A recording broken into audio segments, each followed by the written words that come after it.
রোগ বালাই প্রতিরোধ ক্ষমতা সম্পন্ন ও উচ্চ ফলনশীল সহ নানা গুণের অধিকারী নতুন জাতের বিধান 108। এই ধান চাষ করে ভাগ্য ফিরছে কৃষকদের। বাংলাদেশ ধান গবেষণা ইনস্টিটিউটের 12 বছরের প্রচেষ্টায় নতুন এই ধানের জাত উদ্ভাবন হয়।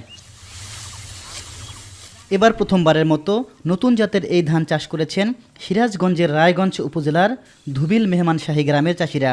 অন্যান্য ধানের তুলনায় এটি চাষে খরচ কম এবং ফলন বেশি হয় খুশি তারা। 108 ধান খুব ভালো ধান। এই ধানটা আপনার হলো 25 থেকে 30 মণ ধান হয়। আর ধানের ফলন খুবই বেশি। অন্যান্য ধান তো মনে হয় যে 25 মণ বা 23 মণ 22 মণ এই ধরনের নামছে, এটা 30 মণ করে নামতেছে। এই ধানের ফলন ভালো, প্রচুর পরিমাণ ফলন, সবাই দেখে দেখে আবাদ করবে। খুব ভালো ধান আছে, ইনশাল্লাহ আগামীতে আমরা এই ধান আবাদ করব। বোরোর নতুন জাত চাষাবাদে কৃষক বেশি লাভবান হবে বলে